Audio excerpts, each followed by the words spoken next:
Welcome to the prelims portion of episode of 129 of the Beefy Boys Breakdown. We do not miss a card. Every single fight on every single card. We'll find a lot of shows out there doing that. Give our channel a subscribe and give this video a thumbs up because not everybody's out there doing the deep dives like your boys here. But, man, I had so many nice things to say about Marina Rodriguez all week long. Anybody that would listen, I was saying minus 130 is a steal. Such value. I thought the money line should have been bigger. I thought this could have potentially been on the main card. I was giving this so much benefit of the doubt that, it all came tumbling down. On paper, Marina Rodriguez had fought the harder strength of schedule. She was coming off the loss to Lemos. But before that, had beat Yan Jinan, who was on the main card. It was a split decision, however. Also, didn't realize that Marina was up to 36 years old. I probably should have factored that in a little more. And Verna, I'm going to make a weird comparison here, the 9th-ranked strawweight in the world, plus 110 dog. But Verna, she has this Beneil Dariush effect where – Beneil's hair went gray at 30, and I thought he was some old, washed-up fuck. Virna, the lazy eye, I'm sorry, it's hard to get around. Two lazy eyes. It's hard to, just believe. It's hard to, really get behind. And, it is. And I had the same problem with Beneil. Beneil had to make me a believer because he just doesn't look the part, visually, eye test, guys getting off the bus, as they say. Virna's giving me Beneil vibes. You know what's really fucked up is that our buddy Michael picked Virna Jandiroba and literally I believe, I don't want to quote it, it's not a quote, but said that her lazy eyes will find the range as they always do, which is the funniest quote of all time, or you know what I'm saying, That was hilarious. But it was true. She actually found the range way better in the sense that, she was able to avoid big danger from Rodriguez until the third round. This is all 1 and 2, for granted. But oh, fuck that, dude. Marina didn't get any good damage off in 3 either, dude. Marina got she defended the takedown better. That was the only difference. That's all I'm saying. 1 and 2 were the first takedown Jandiroba tried, she got. With no resistance. At least in 3, she got stuffed twice and then got a takedown. Rounds 1 and 2, there was no defense at all. In the first 10 minutes of this fight, Virna had 2 takedowns and 8 minutes of control. 1 per round. 1 minute into each round. Yeah, it was crazy. Controlled the rest of the round. It was crazy. With some solid ground and pound elbows. And she managed to cut Rodriguez in the second round. It was a 21 skunk. It was past the sticks. Marina had nothing to offer. She couldn't stop the takedown. She couldn't get up from bottom. She had no bottom game grappling-wise. She had really no bottom game. There was nothing. As somebody who, I was preaching to the fucking masses to hammer Rodriguez minus 130 all week long. I'm in another, little group chat with some friends. And, And the other guy who watches UFC in that group was he was lockstep with me. I thought it would be a bigger money line. She seems like a big favorite. On paper, now, styles make fights, and it was grappler versus striking, and Virna was able to get it on the ground. But just resume-wise, man, Marina, I thought she was going to be able to pull it off. Did I think she was going to be able to out-grapple Virna? No. But did I think at some point she'd be able to get up? Or at some point she'd be able to stop a takedown? Neither of those were true. I'm with you, honestly, because, she has wins over Hebus, Dern, and Yan. All right, but, if you actually look at the fight, right, the way it transpired, it was her getting in on that takedown, getting deep, and then just trapping the legs with her own legs. Essentially, it wasn't a contest of damage or, hand fighting or positioning. It was literally that every time Jandiroba got the takedown, she would lace the legs with her legs and suck both of them up, and Rodriguez had Habib style. Yeah, but there are ways to escape that, man. Like, that's not that hard to get out of. Like, you need to know what you're doing. However, if you've never been in that, you'll have no idea and your legs are caught. But, like, But if you're 36 years old and you're a top 5 in your division, like how about you drill some positions here? Like well, what are that we and doing? that's my point is that, like, that's not a hard position to escape because, like, if your legs get laced like that, you literally just roll to a side and stack them and make them try to squeeze their legs around each leg individually, and then you start weaving your legs and pop one out. Like, it's not hard. And like you see guys do it against Habib. Granted, Habib is then fighting for wrist control, height, and is dogging them back down to position, but they get their legs free, right? So I'm just saying, like, she couldn't complete step one, which is No, turn to a side, make them pick one leg to squeeze harder because think about it, right? If I'm like this, right, on your legs, and then you do it like this, how can I apply pressure to both? I have to pick one. Whether I squeeze here, this leg comes out, ooh, or I that's squeeze a good here. little animation You there. know what I'm saying? So, like, when you turn I like sideways, that. I have to pick because you're vertically aligned with my pressure. When you Well, stay horizontally but aligned, I but get to squeeze your legs together and hold them as a piece. but completing that, Marina never even like attempted that. At least not to my knowledge. Yeah, I mean, no, honestly, bro, I find it a travesty that two judges gave Rodriguez a round, and that's somebody Ah, who bet on Rodriguez. Ah, fuck ah, out of here. Fuck three, out of here. three, Fuck. three, three. I scored at 30-27, but based on damage, Yandy Roba had no damage in round three. None. She had a lot of control. Rodriguez got some damage off on the feet by defending the first two takedown attempts. And I'm just saying, by letter of the law, Yandy Roba, dude, no damage. Most of the fight, she had no damage. Like, her damage was ass the That's whole what I'm fight. saying. So now we're gonna fucking start requiring it. I mean, I How don't. do you score the fight? Damage, then control, then octagon generalship. But Marina got a little bit of damage, not a lot, a little bit of But damage Yandy off Roba start of got the round. none in round three. But then spent the last 3 minutes of the round on top. Yeah, but if you're not doing any damage, she was literally holding her legs, like with her own legs and her arms, was holding Rodriguez's legs together while she was getting punched in the face at points in round three. Like, it was optically like dog shit. Like, she wasn't even trying to do damage. She was See, I just think it trying to was hold this. optically dogs. Hey, well, guess what? Maybe Marina Rodriguez shouldn't have been trying to do damage. She should have been trying to get back to her feet. Like the Well, like I just like. said, she clearly didn't know. What I just said was, like, just turn onto a hip, align your legs, and pull one or the But other out. Like, I make feel them like pick one to hold. like how round three of Cejudo, you were talking about how like, oh, I just wasn't gonna give that round to Aljo because of the optics. Like, I'm sorry, like I wasn't giving round three to Rodriguez because she spent the majority of her round on her ass yet again. Like the same exact position. Like 12 out of the 15 minutes of this fight were spent in the same position. And in round three, Marina didn't have any answer for that position either. Like she didn't learn, she didn't make any adjustments. Yeah, slightly more damage and 1 minute less of control time, 3 minutes instead of four.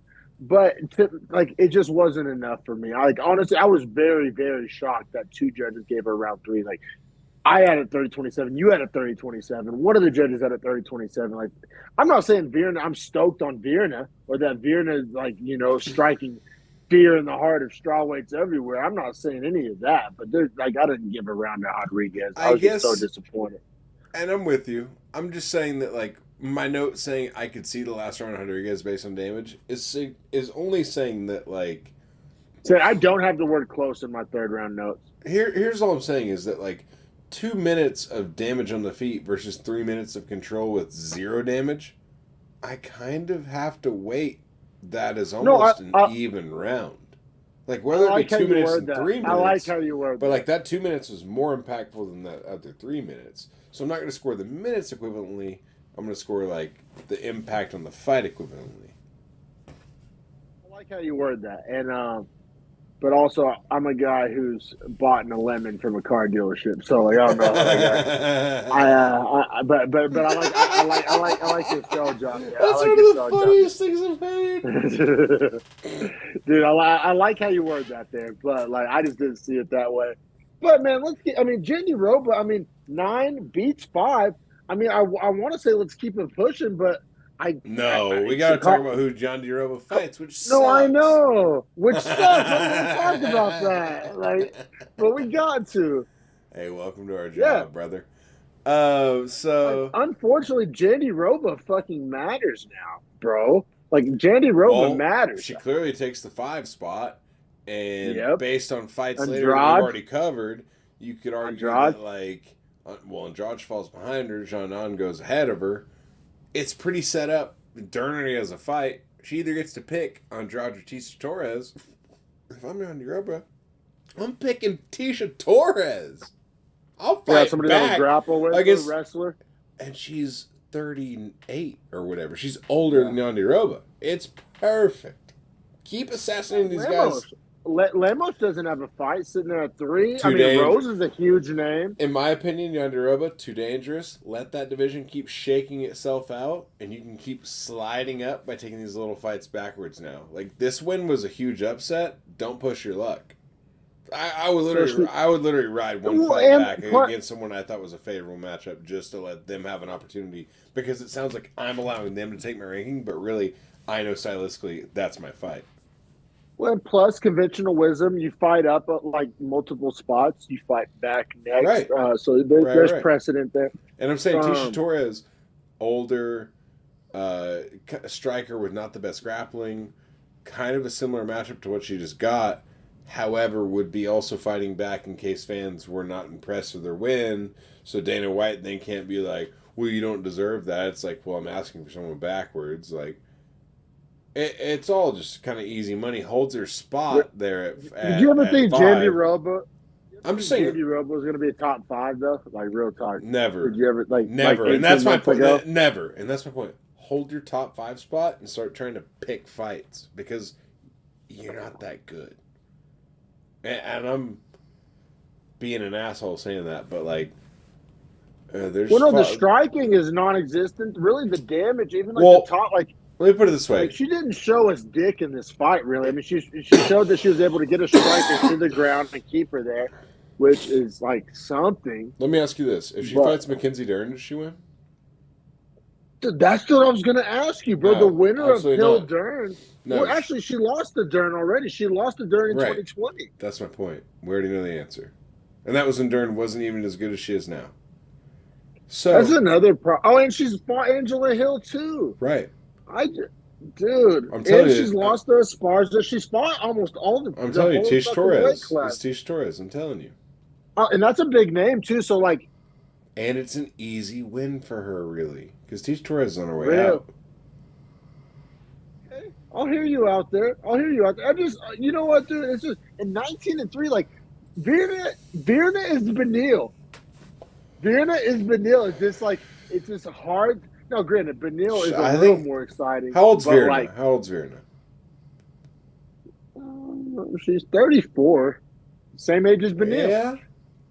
She's Benil. I thought she was 40. I thought she was 47, but doesn't look the part. Doesn't have 2 functional eyes. Doesn't have 2 functional eyes. Add that to your list.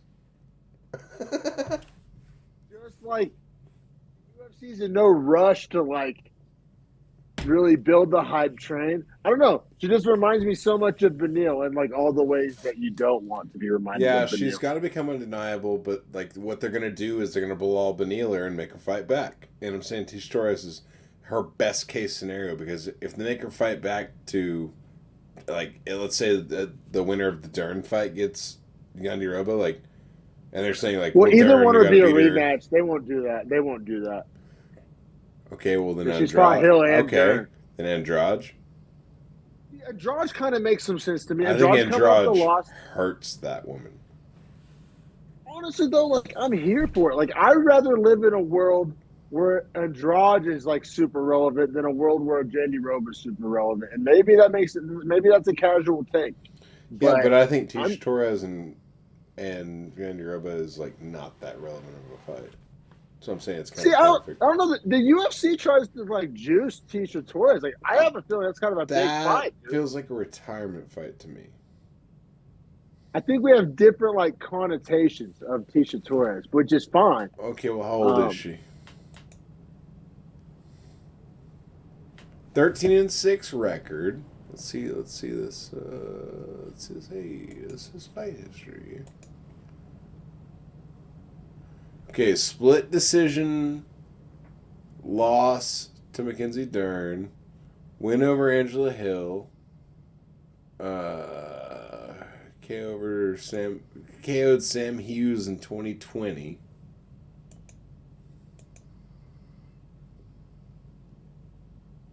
I mean, yeah, her. Oh yeah, I got destroyed by Zhang Weili in Zhang Weili's intro fight to the UFC. I remember watching that at my mom's house. I was house sitting for her. You know what I could see them doing? This is kind of a hot take. What about Tatiana Suarez? The UFC decided to jump her up the rank. Ooh, yeah. You mean future champ Tatiana? That's what I'm saying. Maybe that's how they get her in the top 5. Yeah, that makes sense. I like that. That's very on point. Okay. Well, let's keep it pushing then, because up next we got 9 nickname McGee. We got Kalen Chaos, the Ox Fighter Williams. So bad. You know how much cooler Kalen Chaos Williams sounds? Like, that works all day. What the fuck is the Ox Fighter? The Chaos Ox Fighter. It's confusing to me. I don't really love it. I've ever heard. And then taking on another newcomer who gives me a fucking 6 to midnight stiffy, Rolando Bedoya. You mean Terminator T-1000 Chin? Oh, you mean can't be hurt, Rolando Bedoya? You mean made of steel Bedoya? Mental steel, like you can't like rattle him, like bro, you can't like. He scared me. Like he was eating like Chaos Williams is known for starching dudes. Oh, he was eating starch shots and smiling and walking forward, and I was like. Also, he had this super loosey-goosey style where he was like rolling with all the shots. Yeah. I have that in my notes for sure, but like I was having anxiety the way he was fighting Cass Williams, and like all that tells me is that like I fuck with that guy. Let me see him again. Like, what? Like I've been really down on this card, but this card introduced me to like 3 new guys who like I'm a fan of. Yeah. Ikram, Bedoya, and Lopez. Askarov is sick with it. We'll get to him. I'm really hyped on all those guys, like shoveling coal, all 3 of them, even with Lopez in their loss. And I mean, we'll get to it. Bedoya with the I won't say controversial loss. Bedoya though 14-1. Hella controversial. What the fuck? Plus 295 dog. Chaos coming in as the huge favorite at minus 360. I didn't know shit about. Vegas was fucked off and had no value to this guy's chin. This guy's been undefeated for 8 years, I guess. Yeah, no, Bedoya, I mean, I'm such a fan of his style. And it's almost like that style, you know how like it's kind of morbid, but like the drunk driver always survives and he kills the sober people because they're all loose. And like that's how Bedoya fights. He's so loose that he gets in these car wrecks. Like and he just fucking just loose like, with it. He just knows the way you're gonna throw, so he's like literally rolling, like he's throwing a hook and like rolling and like you know what I'm saying, like kind of throwing his hook at like the angle that you're already throwing down. So honestly, from like a visual, if you're not paying close attention, it looks like they're trading. Most of the time, he was kind of like getting glanced while landing a lean-in shot. Thank you for saying that, bro. That's literally my round 1 notes. It's that like Chaos is landing, but he's not landing clean. He had some pressure and a little bit of clinch control, but Bedoya was countering so clean. The striking defense is in my notes, what we've been alluding to with the rolling and the slipping. And then he was able to get off the cage when the bigger, stronger Chaos was able to kind of clinch him up. I loved Bedoya's work. Now, 2 out of the 3 things I noted were defensive, and so I kind of sound like a hypocrite. I was like, hey, Cejudo can't win 3 with defense. But Bedoya's counters were better than any counters that Cejudo landed in round 3. Like, Bedoya's counters in round 1 were legit. They were the cleanest, hardest shots of the round landed. And I gave round 1 10-9 Bedoya. So very close. I have close, all caps. Very close. So I want to say this. in real time, I scored this round to Chaos Williams, right? Because I thought that his punches were snapping the head of Bedoya. I thought he was landing big shots and Bedoya was just playing coy, but eating big shots, right? Now, by round 2 and 3, I realized, oh, I'm wrong. But I can't go back and correct my score. So originally I had scored 10-9 for Chaos Williams. I thought he was landing the bigger shots. The punches ended up being, I think, 26 to 24. So they both landed the same amount of punches. Oh, yeah. Yes. So if I thought Chaos was landing the bigger shots, I obviously have to go to Chaos there for damage. Now, in hindsight, I do think Bedoya was getting off the better counter strikes because I do think he was rolling with the shots better. And my reference for saying that is that I scored round 2 for him for that exact reason. I thought he took round 2. It reminds me of, remember that Pedro Munoz fight where he kept getting checked, but certain people were scoring it as like calf kicks landed? Yes. And like that was like the boxing. This was the boxing version of that, where like like he's rolling these shots and like landing harder counters. Like he's snapping these counters up while he's rolling their shots. Well, and Joe was pointing it out. Like Chaos has like negative 1,000 like striking defense. Like, 100%. Joe painted a great striking. Joe honestly was the only guy that was painting a good picture of like the fact that Bedoya was rolling with the shots and not being hurt by any of them because he was actually anticipating the roll. Dude, Joe's so good at his job, dude. Yeah, like, it's insane. It's insane because like he's a great comedian and also just showed us in this fight like great UFC commentator, like and good and entertaining podcast host. Did you hear that recent episode of the podcast where he talks to the guy about quantum computers and shit? Yes. Oh my god, dude! That shit blew my mind. Like, I'm a big Joe fan, you know. They were talking about like within a decade, quantum computers will be out, and I was like, oh well, that's like the end of like the world I know. Dude, it's crazy to think about. Super crazy. Look into it, as Eddie Bravo would say. But yeah. So we but that's honestly, I think us splitting round 1 paints a good picture of round 1. Like honestly, like. Super competitive, close round. For sure. Now, round 2. The judges 2 went super close. 2 went Williams in round 1, 1 went Bedoya in round 1. Fair enough. Round 2, I also found to be super close.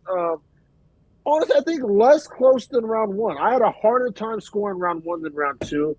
Round 2, I also went Bedoya, so just call me a nut rider here. The calf kick damage was really piling up and really like noticeable.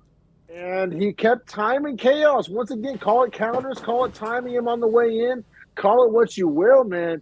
He was cracking. Chaos enters so recklessly with his chin up and his hands down, and he would fucking catch that chin on the way in. Now, Chaos was being offensive. He was, you know, doing work, like giving us something to judge, having some success for sure. But yeah, between the rolls of Bedoya, and I just, there was never, through the first 10 minutes, I could make a highlight of all the cleanest, and maybe that's subjective, but all the cleanest, like the top 10 cleanest landing sequences of either guy. And like 9 of those are Bedoya. Like Chaos's shots were all hitting gloves or being rolled or being slipped.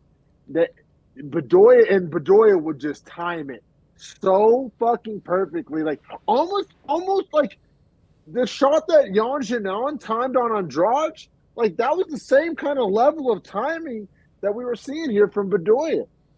Yeah, so I started to recognize it way more in round 2 than 1, and that's why I'm saying in hindsight, I have put it together in a full picture. But yeah, Bedoya was counting those shots and rolling with anything Chaos Williams threw, and landing massive calf kicks that like were staggering. Yeah. Yes. Chaos Williams' even approach, which led to Bedoya having more offense that round too, which I liked. Yeah. I scored that round 10-9 for Bedoya. I had it 19-19. No judge had that. Actually, 2 judges had it 2018 to Williams. 1 judge had it 2018 to Bedoya. I think I feel the most realistic in the middle here. However, yeah, I think you paint a good picture. Like, yeah, because like for me to like, let me see who the judge is that scored round 1 to Bedoya, because like credit to him for realizing it's Derek Cleary, which I hate, but like He actually recognized that he was rolling with those shots. Like, Well, and you got to. and They all and have different angles. They all have different angles. 100%, you're Which, right. when it comes to rolling shots, angle matters. Like how you swing it. 100%. So, like, Yeah. yeah, that's a great point. And, like, knowing that he was rolling shots like that, I would have scored this differently. Now, that being said, I think the third round was the most clear round of the fight. Also, the most fun round of the fight. These boys got They after went. it. They went all out for it. And that was probably to Cass Williams' detriment. Because, like we've been painting the picture of, he's been going for it the whole time and his shots are getting rolled. Well, now he's just going for it. His shots are still getting rolled. And also, Bedoya is throwing offensive strikes back. Yes, yes. Bedoya was able to get the jab going, which led to the 1-2s The landing jab was crisp as fuck. snappy, and then the 1-2. Oh my god, there was like 2 instances in the third round where like he landed like a 1-2, and I was like, oh my god, like how did that not drop him? And it was almost like this ironic, poetic justice where like Chaos was trying so hard to land a hard, clean shot, and Bedoya was honestly trying like less hard to land it, but it was like this ironic thing where like he was throwing jabs like this. Bedoya was doing to Chaos what Chaos was trying so desperately to do to Bedoya, and it was like this poetic justice, this ironic kind of nature to round three. And then still getting off those cap kicks too, like still tearing up that cap. I thought round three was so I had a 30-27 Bedoya. I'm a madman. I had it 29-28 Bedoya. One judge gave it 30-27 But I had 29-28 Bedoya. Bedoya, and I just told you in hindsight I would score it 30-27 for Bedoya. So I'm just telling you that like the fact that Cass Williams won this fight, like mark this in our ledger, he didn't win this fight. And also, Rolando Bedoya making a debut at plus 295 and showing up like this, fucking put him in my book for a guy I'm going to ride. Fade Cass Williams, ride this kid. That's the betting advice here. Yeah, and like unflappable too, like showed some intangibles, just like a quarterback, right? Like a quarterback that just like doesn't cannot be like shook. Also ate some hard shots, but I never knew when they were hard or when they weren't because he was rolling so many that when he would eat them and not show, I had no idea. And I'm sure Cass Williams felt we the have same no way. clue what he looks like against a wrestler and grappler because Chaos did none of that. So yeah, well, keep that in mind for future bets. At welterweight, a lot of, I mean, yeah, it goes all ways. It goes all ways. I'm saying stylistically, future bets. Like if he gets matched up with the wrestler, let's fucking pump the brakes a little bit. But against the striker, especially a power striker, I know who I'm betting for sure. I mean, so impressive. But Bedoya, I mean, moves to 14-2, should be 15-1. I mean, that's a hell of a record. I mean, either way, even with the loss, that's a hell of a record. Yeah, it's a record that's like hard to like. It's just so tough to take a split decision L in that record. You know what I mean? Especially after I scored the fight for him. You scored the fight for him. It's tough. That's tough. That is tough. We'll keep it pushing here, though. We got Kennedy Nzechukwu, 6'5" light heavyweight, minus 175. Vegas is coming around on him. Got the matchup with Devin Clark, probably the biggest name that Kennedy's drawn. Plus 150 for Devin Clark. I've always been a little sus on Nzechukwu. Like, he has all the physical tools, but man, he has some holes in his game. You know, I'm just not the biggest fan of his style.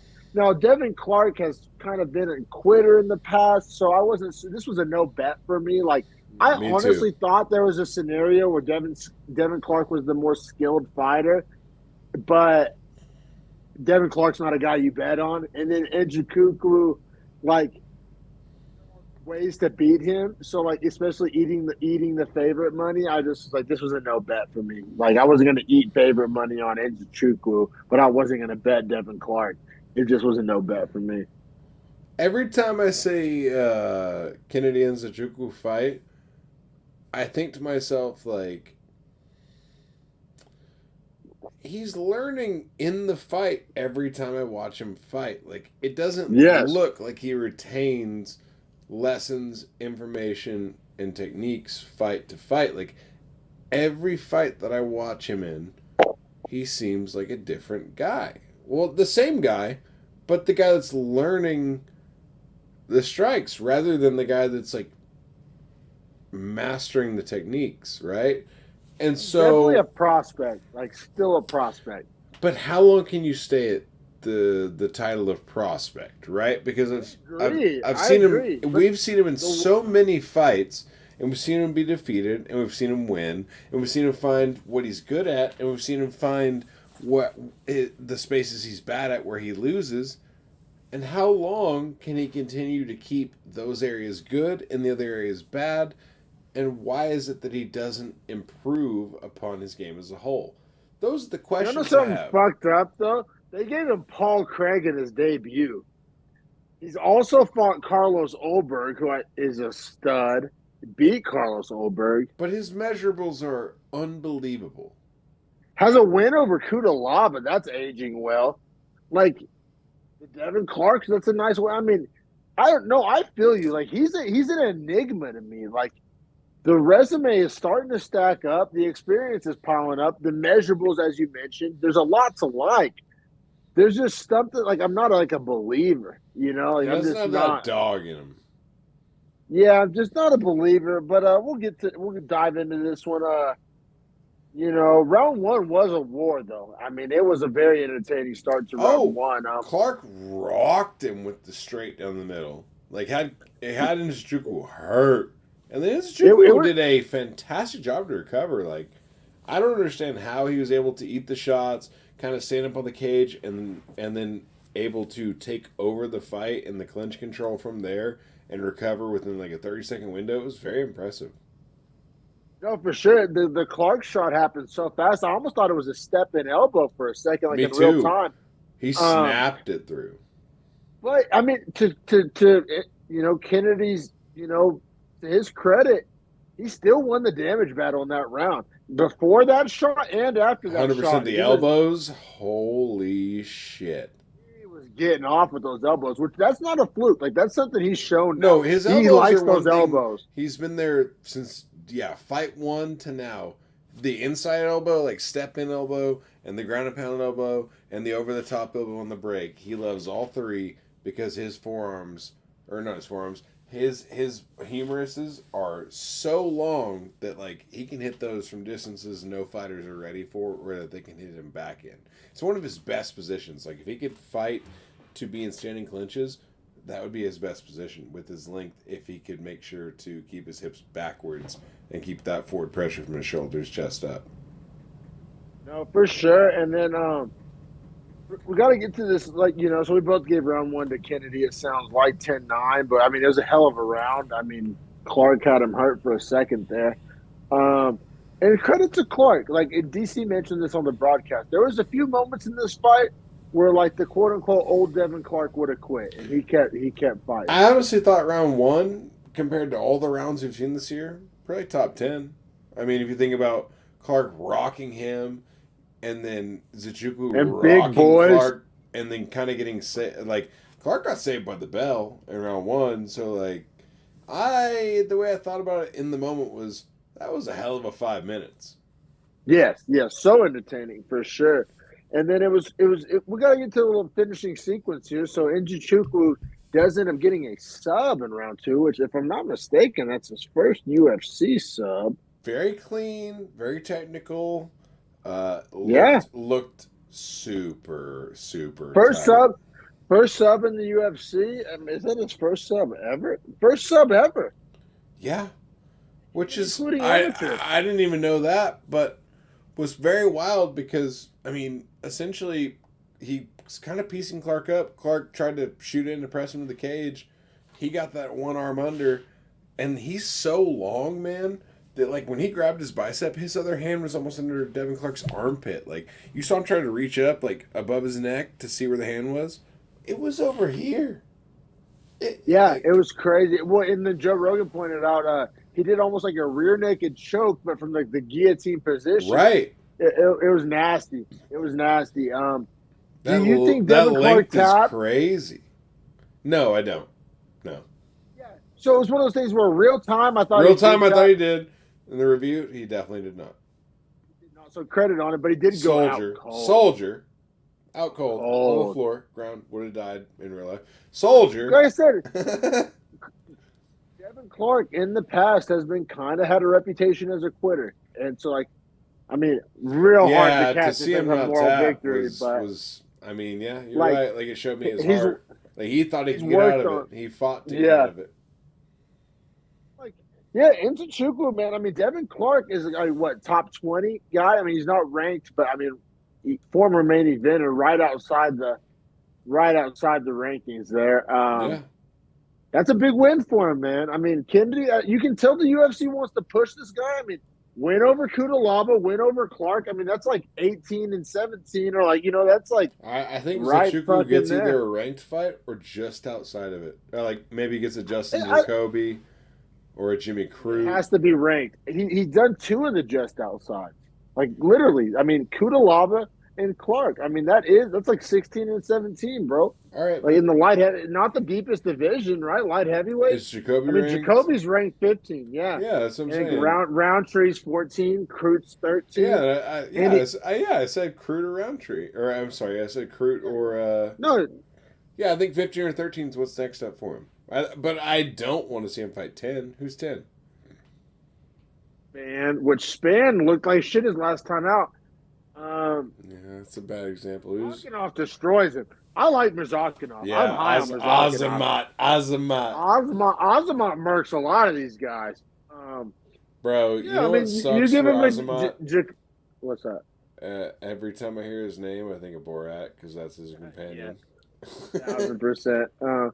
But yeah, Jacoby's an interesting fight because Kennedy, as much of a freak as he is, he's not a technical guy. So like Jacoby, I mean, there's a world where Jacoby pieces him up, but Jacoby's getting older. That's what I want to see though. Is I want to see him get different tests because he's a young guy and his measurables are so crazy that if he can get different tests and kind of I want to get Nzechukwu. He's so mean. Like Roundtree's a mean guy, and Nzechukwu is not that mean. Like there's different matchups here. I want to get Nzechukwu with the kind of like boxing build because I think all of his intangibles are super good. Yeah, but I think he needs to learn a lot of the major like intangible skill set, or not intangible, but like the major like hard skill sets, right? Of like toughness, range management. Like I think he has to get those things down because like. He has an 84-inch reach. Like, if he can learn range management, if he can learn to absorb shots, getting into the inside and getting into clinches on the fence where he can hold the guy up, he can find a lot of success. But he has to learn to get to those positions. No, I agree. Actually, you know what? I'm going to go out on a limb. I'm going to stick my neck out. I want to see the Roundtree fight. I think Jacoby is like a bad matchup for him. And I'm not saying I'm trying to feed him. I mean, Roundtree's a gnarly dude. You know what I mean? That's a nasty fight. But I think he's like slightly less technical than like a Jacoby. Like I think Jacoby maybe picks him apart. Like I wonder if that length and that height is a problem though.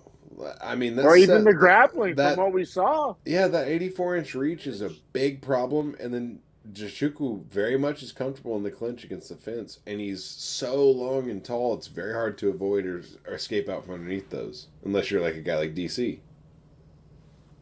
Good point, man. But I mean. Like when we were little kids playing hide and seek, like ready or not, Nzechukwu like, he went from being like intriguing, rarely green prospect to like this guy low key kind of fucking matters now. Well, that's how the UFC should treat him too. Like we're both talking about him in the sense of a very like high ranking prospect, and in that sense, I think that. He deserves probably a top 15 fight, and if not, a very, very good name that's not top 15. But he's already done that. Kudalaba. No. I mean like legendary. Like I can't even think of a name, but if there was some sort of 205 where that was a sort of legend that was looking for like a retirement fight, he could get that steam. You know what I mean? Yeah, you're not wrong. A slight reward, a slight biscuit in between this gambit. Because it is going to be a gambit for him. It is, for sure, man. And also, side note, the way he measures up with the champion, Jamal Hill, not good. because Jamal Hill is extremely long as well. So Oh yeah, see, but I don't even like. I'm not saying that needs to Maybe be I'm in a your hater, thought but like, process, but I'm just saying that like end all be all. I know Hunter Campbell, Dan White look at like path from where they stand to being champion. How do we see them? How many fights is it? What is their potential? What is all the way their up to bottom line? 7. I think it's interesting. Like Johnny Walker, I agree. Ozdemir, I agree. Stan, I guys agree. like that. I Like that's agree. all on the table. I That's agree. all on the table. I won't really So we're get too gonna much build him to be further a than gatekeeper. That's my only question. yeah, I just think guys have ceilings. Not every guy's a I world beater, agree. but I don't guys, think, and that's what I'm saying is like I don't think Zachuk was a world beater. I think he's no, like a top 5 gatekeeper. yeah, but I mean, hell, I mean You that need those guys, yeah. but that's And why he coming get. from where he came But from as like a green prospect but contender series guy, but man, I think we just built it right. Like he's a contender series guy. They need those guys, and he's slightly a dog and kind of perfect for that role. So like it kind of fits all of the narratives that Dana White and the UFC need to fill with a guy that isn't necessarily a championship contender because obviously Jamal Hill already got the belt in that division. Like that helps so much with the DWCS argument off the rip. So if they can get more gatekeepers from DWCS, that just proves that DWCS is worth what it is. oh for sure, bro. Hey, go ahead and introduce this doper for Volify. I'm gonna grab a beer real quick. Word. So I'll go ahead and say as well. This was Dana White's. If you don't know now, you know, which is essentially like his way of saying, "Hey, listen up, motherfucker." If I'm going to put it roughly, but this is a lightweight bout featuring Drew Dober, number 14 in the division, minus 205, versus Matt Frevola, Steamrolla, plus 175. Frevola from the New York camp. Steamroller. Steamroller versus Drew Dober from Nebraska. Center of the Midwest, big guy like that. Husker. He's a Husker. Big Husker guy. But I will say I heard a couple MMA pundits, Luke. Help me out here. Thomas? Yeah, Luke Thomas. Luke Thomas and Schaub both like Frevola here. Their reasons were that Frevola will get it popping early, and Dober likes to sit back and eat a bunch of shots, and then like he'll come online after his chin gets tested Am two or I three the only times. one? Am I the only one wondering why the fuck Drew Dober like agreed to this fight? Like, I mean, the obvious answer, he's a dog and he doesn't really turn down fights. But like, he finally got into the rankings. He was in the rankings, got out of the rankings, fought his way back up into the rankings. I feel like his Q rating's never been higher. Like the UFC fan base is like really fucking with Drew Dober, like consistently, like myself included. Like I went from being like a doubter to a believer. And then he takes this Frevola fight, which is without a doubt fighting backwards, both in rankings and perception and everything. Really, like when this fight was made, I couldn't really make sense of it. I thought it was bad matchmaking. I thought it was weird that Dober, because like Dober had like, he just knocked out Bobby Green. Like, all right, let's parlay that into like something like, I mean, Moicano's hurt. Ismagulov is quasi retired. Dan Hooker had to pull out of his last fight. Like, you could argue he could have parlayed a Dan Hooker fight. That's huge. Fans would have loved that. But, like, I don't even really know why this Frevola fight was made, but it was, and we'll break it down. You know why? Because Drew Dober's a dog. To his detriment here, but he's a dog. Yes, no, 100% agree with that. And I also, once again, I'll die on this hill. This fight should have been probably on the main card. Yeah, Drew Dober, 14th ranked lightweight, minus 205. Taking on Matt Frevola, plus 175 dog in the lightweight division. The reason it's the featured prelim, and I heard Dana White on a podcast like 3 days before this fight happened. They asked him about this fight, and he said, "Yeah, it's the featured prelim because I know it's going to be a firework fight. It's meant to sell the main card." So yeah, understandable. With that in mind, this did what it was meant to do. 1,000%. This fight lasts 4 minutes and 8 seconds. I actually thought Drew Dober was winning the round. I mean, the left hands to the body, the left hands to the head. Spectacular. I thought Drew Dober was low-key kind of getting off.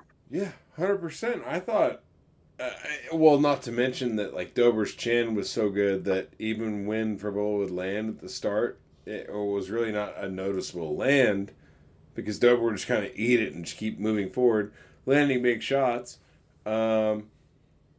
That being said, what I noticed is the minute Frevola landed that big Superman punch, that was when the whole chain of events started. That was literally the start of the end for Drew Dober. Like he got rocked. He got rocked with that, and then he started getting hit with big shots he never wanted to get hit with. Second Superman punch that Frevola landed, like that was a read, like that was working. Yeah. But that Superman punch, he landed 2 of them in the round. He also landed a head kick.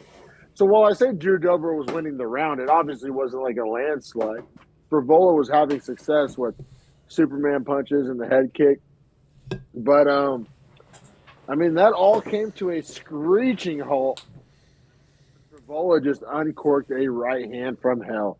He timed Dober. He landed it perfectly. And Dober's such a dog. Like, even in the slow-mo knockout highlight, he gets hit. It's one of those things where, like, he doesn't realize he's knocked out.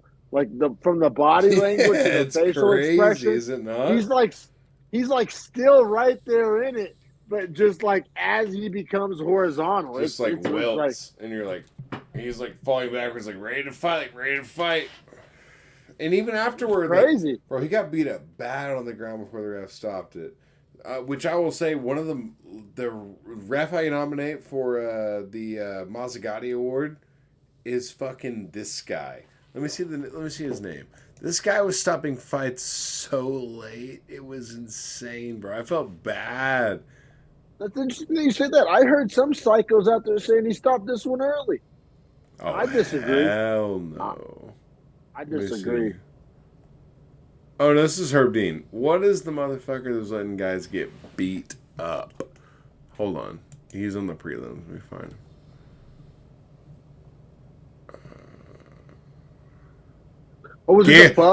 Gary Copeland, the white guy. He was letting motherfuckers get... The little gremlin? Yes. He was letting dudes get beat the fuck up before he'd You know who that guy looks like? Do you remember the Jim Carrey movie, The Mask, like with the green mask? I love that movie. I love that movie. The bad guy, when the bad guy... That's identical what that rep looks like. Every time I looked at him, my brain would like flashback.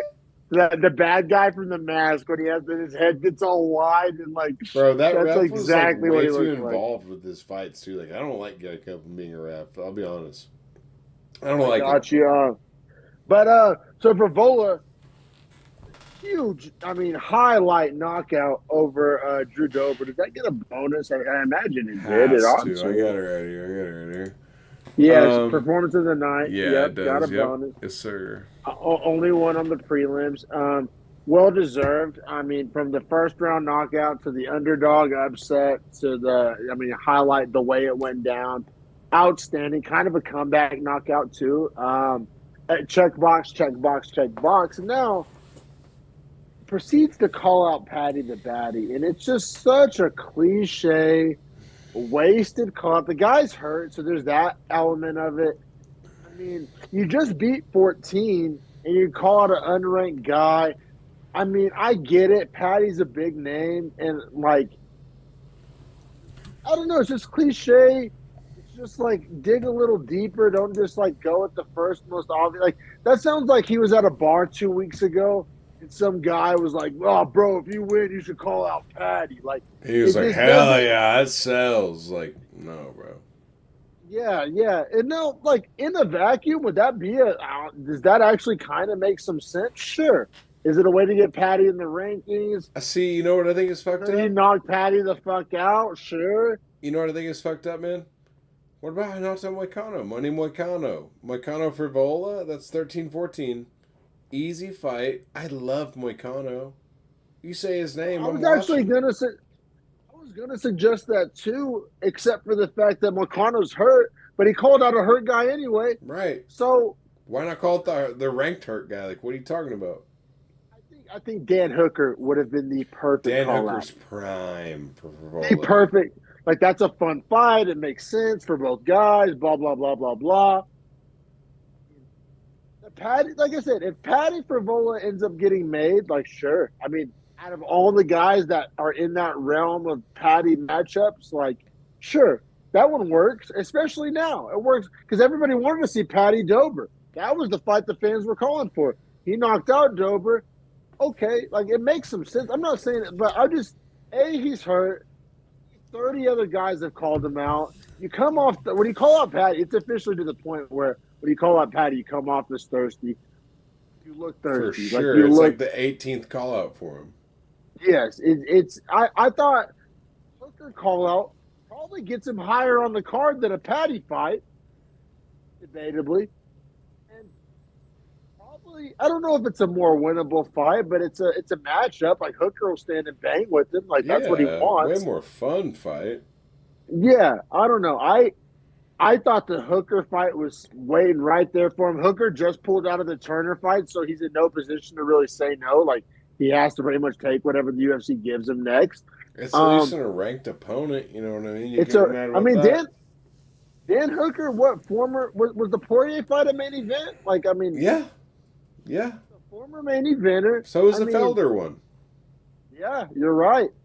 So, I mean, I don't know. I thought the Hooker fight or the Hooker call out made way more sense than the Patty call out. If he gets the Patty fight, I mean, good on you. That is a big fight, and I mean, it gets you on the main card and No, whatever. Hooker But was way better for sure.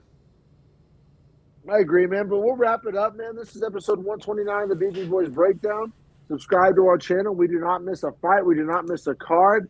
And yeah, leave a comment, leave a thumbs up, subscribe. Check us out on Twitter at Beefy Breakdown. We love engaging with people on Twitter, so get at us on Twitter at Beefy Breakdown. And yeah, man, another fun episode. Yes, sir. See you guys